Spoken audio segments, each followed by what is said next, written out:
Assalamualaikum warahmatullahi wabarakatuh. Saya Nanda Rodatul Jannah, mahasiswi dari program studi biologi Fakultas Sains dan Teknologi Universitas Islam Negeri Araniri, Banda Aceh. Baiklah, pada kesempatan kali ini saya akan membuat ringkasan mengenai konsep DO dan BOD serta pengaruh suhu dan salinitas terhadap kadar oksigen terlarut. Nah, sebelumnya kita harus mengetahui apa itu DO dan BOD. DO atau dissolved oxygen adalah kandungan oksigen yang terlarut di dalam air sebagai parameter untuk mengukur kualitas air.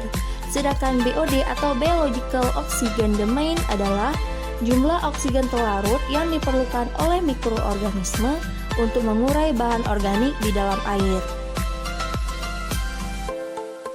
Peran dan pengaruh DO dan BOD di dalam air itu adalah jika nilai DO pada air semakin tinggi, maka kualitas air akan semakin baik. Dan pada umumnya pada suhu 20 derajat Celcius, tingkat DO maksimal adalah 9 ppm atau part per million atau setara dengan miligram per liter. Berbeda dengan DO, jika nilai BOD semakin tinggi, maka akan semakin buruk kualitas air dan akan menurunkan nilai DO dikarenakan pada air tersebut mengandung banyaknya mikroorganisme. Untuk mengukur DO dan BOD itu sendiri, ada alat khusus yang digunakan. Seperti BOD menggunakan metode sampling, yaitu menggunakan alat BOD meter. Sedangkan untuk DO bisa menggunakan metode tritasi atau juga bisa menggunakan metode elektrokimia, yaitu menggunakan alat DO meter.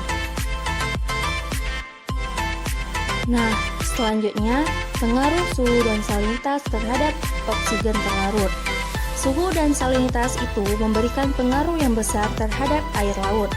Untuk membuktikannya, hal ini telah dilakukan 2 kali percobaan dengan suhu dan salinitas yang berbeda, di mana pada percobaan yang pertama dilakukan pengukuran pada suhu 5 derajat Celcius dan pada percobaan yang kedua dengan suhu 35 derajat Celcius.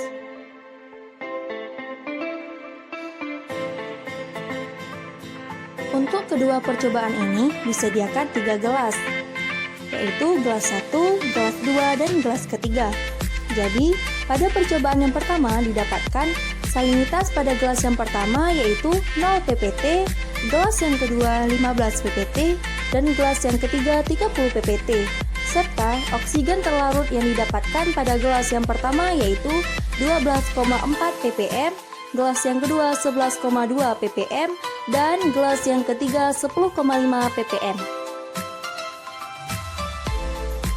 Lalu, pada percobaan kedua, pengukuran dengan suhu 35 derajat Celcius didapatkan salinitas pada gelas yang pertama yaitu 0 ppt, gelas yang kedua 15 ppt, dan gelas yang ketiga 30 ppt. Dan oksigen terlarut yang didapatkan sebanyak gelas yang pertama yaitu 6,2 ppm, gelas yang kedua 5,7 ppm, dan gelas yang ketiga 5,0 ppm. Jadi, dari kedua percobaan tadi bisa kita simpulkan bahwa semakin tinggi salinitas dan suhu, maka oksigen terlarut akan semakin rendah.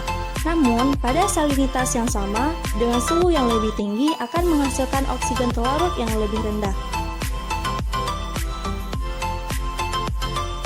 Sekian video ringkasan dari saya, lebih dan kurang saya mohon maaf. Assalamualaikum warahmatullahi wabarakatuh.